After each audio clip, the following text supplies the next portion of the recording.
Welcome back. This time we're talking about Timeless, Season 2, Episode 5, The Curse of the Kennedys. Now we've come to expect a certain pattern from our episodes at this point, and The Curse of the Kennedys seemed to go out of its way to upend all of our expectations. Beginning with a prologue in the past showing us a young Jack Kennedy, and we think this is going to be, we'll see how Rittenhouse is trying to change the past again. And in a way, they were, because suddenly his headmaster is trying to shoot him. And then Flynn is there. They're already back in time and saves Kennedy. And then the next thing we know, Flynn's been left in the past. Rufus and Wyatt are back, and they brought Jack Kennedy to the present because they had no other way to whisk him away from the sleeper agents. And thus begins a very odd episode of Timeless as far as how things usually go. Pretty much this entire episode, except for that prologue, takes place in present day.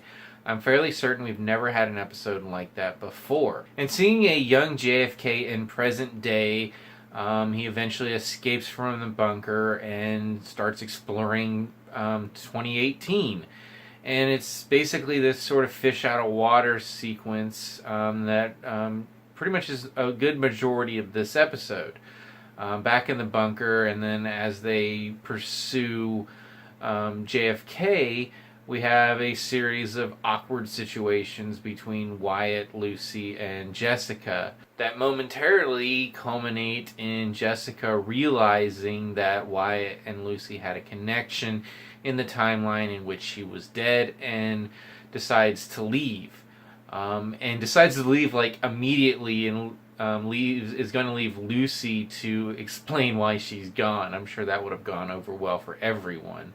But ultimately, Lucy is able to convince her to stick around, and it seems like at the end of the episode that they're trying to make it work, Wyatt and Jessica, leaving a rather depressed Lucy to go watch old movies, and Flynn to show up and offer her a beer.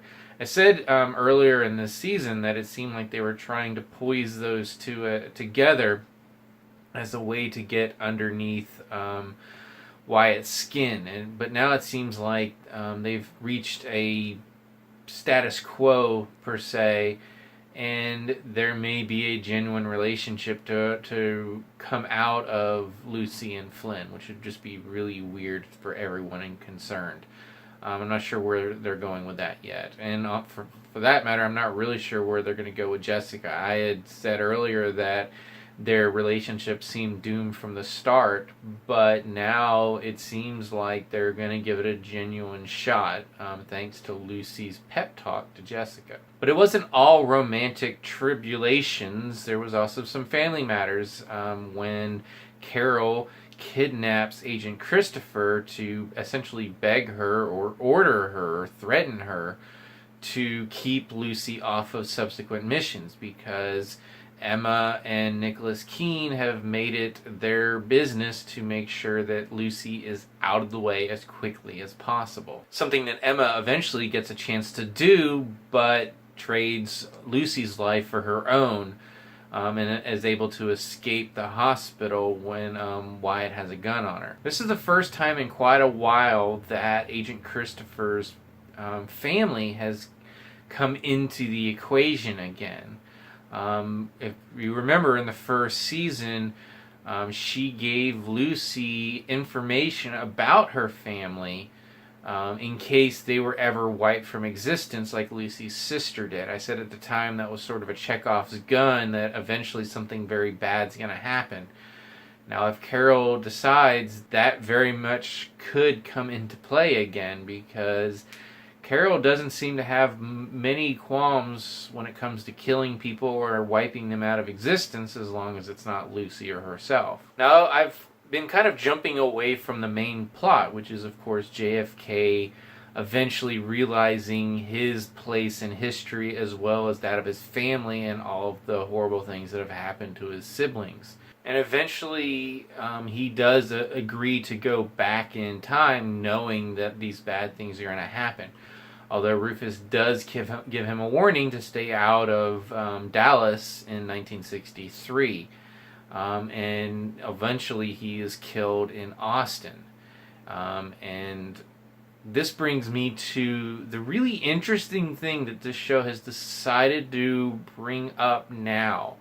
After an entire first season plus 4 episodes into the second season, in which pretty much every plot line has resulted or revolved around changing the past, we now are diving into the concept of predestination and fate, and whether certain things are always going to happen regardless of how we try to change it. That's a really weird and odd route to go, and not one that I would have expected based on everything that we've seen so far. As I said, pretty much every episode has been about people trying to change the past. And our heroes, for the most part, have managed to stop them from doing that. Now, if certain events are predestined to happen, that no matter what we do, they're going to play out more or less how they did, then did our heroes actually have to do anything at all? Now, obviously, there's a big difference, or presumably there's a big difference, between an event that actually happened in the past, such as the assassination of JFK, and someone going back in time and deliberately trying to change it, as Rittenhouse was trying to do by killing JFK as a young man. But we also just saw in a couple episodes ago in Hollywoodland that Rufus was able to drastically change the life of Hedy Lamarr by warning her not to let her patent expire. That was just, 2 episodes ago? So how does all of this play together? Did Rittenhouse go back in time and to ensure that Kennedy died when he did, so he couldn't do any more good for the world? Obviously, we don't know yet, but the whole predestination thing has really gotten me confused on, where are they going with this? I mean, it was one thing when Gia was bringing up the concept of fate and predestination in reference to her visions, in which Rufus was going to kill someone back in colonial times, and ultimately the man died regardless of Rufus's efforts to change her vision. Now, we don't know what these visions are, and the show has really not done much at all with the concept of the future, aside from potentially the fact that Lucy's notebook from the first season came from a future version of her. I don't think that her visions necessarily equate to a larger predestination when it comes to the past. This show has basically been showing us from the beginning that the past is malleable and it can be changed. It happened in the very first episode when the Hindenburg didn't explode when it originally did, and certain people survived, changing Lucy's family's history to the point that her sister no longer exists. So overall, this was a fun episode and a really nice change of pace. The idea that someone from the past was brought forward. Obviously, we saw that with Nicholas Keene, but this is the first time that a historical figure came forward. So it just it was a nice, like I said, change of pace. Where I'm less on solid ground is, again, this whole concept that they're attempting to bring in, and that's predestination. But I'm sure they're going to be exploring it further in this season, and we're just going to have to wait and see where they go with it. So overall, this was a pretty straightforward episode, one that I enjoyed, had a lot of fun with, but did leave me with some lingering questions on the future, no pun intended, of the season. For now, I'm going to turn it over to you. What did you think of this episode, and what do you think of the show's apparent attempt to introduce the concepts of fate and predestination into their time-traveling adventures? As always, you can subscribe to my channel. Don't forget to click the little bell button to get notifications of new videos. You can check out some of my other TV and movie reviews. And until next time, don't look up yourself on Wikipedia.